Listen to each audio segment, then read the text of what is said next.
सुंदरता का मूल्य। एक अति सुंदर महिला ने विमान में प्रवेश किया और अपनी सीट की तलाश में नजरें घुमाई। उसने देखा कि उसकी सीट एक ऐसे व्यक्ति के बगल में है जिसके दोनों हाथ ही नहीं हैं। महिला को उस अपाहिज व्यक्ति के पास बैठने में झिझक हुई। उस सुंदर महिला ने एयर होस्टेस से कहा, मैं इस सीट पर सुविधापूर्वक यात्रा नहीं कर पाऊंगी क्योंकि साथ की सीट पर जो व्यक्ति बैठा हुआ है उसके दोनों हाथ नहीं हैं। और उस महिला ने एयर होस्टेस से सीट बदलने हेतु आग्रह किया। असहज हुई एयर होस्टेस ने पूछा, मैम क्या आप मुझे कारण बता सकती हैं? महिला ने जवाब दिया, मैं ऐसे लोगों को पसंद नहीं करती। मैं ऐसे व्यक्ति के पास बैठकर यात्रा नहीं कर पाऊंगी। दिखने में पढ़ी लिखी और विनम्र प्रतीत होने वाली महिला की यह बात सुनकर एयर होस्टेस अचंभित हो गई।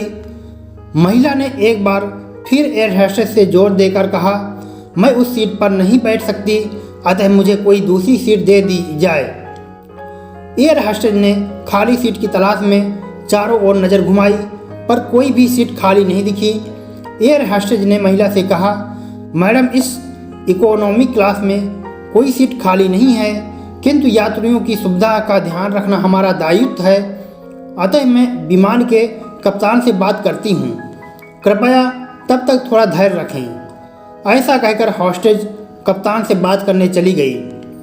कुछ समय बाद लौटने पर उसने महिला को बताया, मैडम आपको जो असुविधा हुई उसके लिए बहुत खेद है। इस पूरे विमान में केवल एक सीट खाली है और वह प्रथम श्रेणी में है।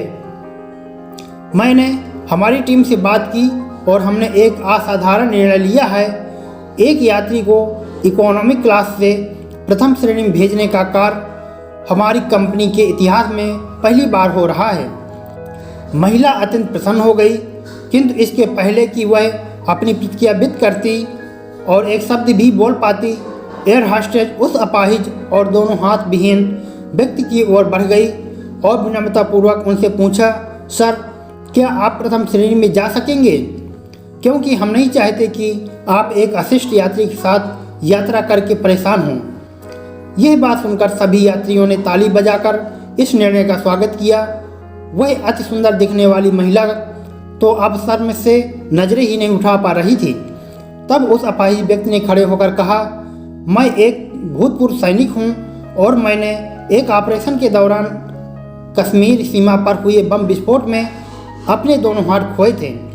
सबसे पहले जब मैंने इन देवी की चर्चा सुनी तब मैं सोच रहा था कि मैंने भी किन लोगों की सुरक्षा के लिए अपनी जान जोखिम में डाली और अपने हाथ खोए, लेकिन जब आप सभी की प्रतिक्रिया देखी तो अब अपने कार्य पर गर्व हो रहा है कि मैंने अपने देश और देशवासियों के लिए अपने दोनों हाथ खोए।